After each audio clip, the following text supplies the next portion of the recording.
નમસ્કાર, star India TV ન્યૂઝમાં આપનો હાર્દિક સ્વાગત છે। આપ જોઈ રહ્યા છો સ્ટાર ઇન્ડિયા ટીવી ન્યૂઝ, સત્યની વાતે સત્યની સાથે।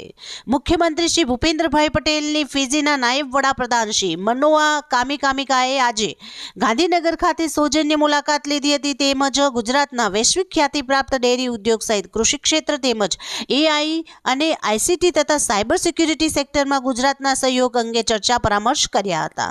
માનનીય વડાપ્રધાન શ્રી નરેન્દ્રભાઈ મોદીએ ગુજરાતના મુખ્યમંત્રી તરીકે વિકાસના નવા કીર્તિમાન સ્થાપીને ગુજરાતને વિકાસનું રોલ મોડલ અને ગ્રોથ એન્જિન બનાવ્યું છે। તે અંગે આ બેઠકમાં વિસ્તૃત ચર્ચાઓ મુખ્યમંત્રી શ્રી અને ફિજીના નાયબ વડાપ્રધાન શ્રીએ કરી હતી। મુખ્યમંત્રીશ્રીએ પર્યાવરણ પ્રિય વિકાસની સાથે સાથે પોલિસી ડ્રીવન સ્ટેટ તરીકે ઉભરેલ ગુજરાતની સિદ્ધિઓની રૂપરેખા આપતા ફિજીના ઉચ્ચ સ્તરીય પ્રતિનિધિમંડળને અભ્યાસ નિરીક્ષણ માટે ગુજરાત આવવા આમંત્રણ પાઠવવાની સાથોસાથ ફિજીને તમામ સેક્ટરમાં સહયોગ આપવાની ખાતરી ઉચ્ચારી હતી। Star India TV news all part reporter Harikrishna Bhatt, જિલ્લા સુરત।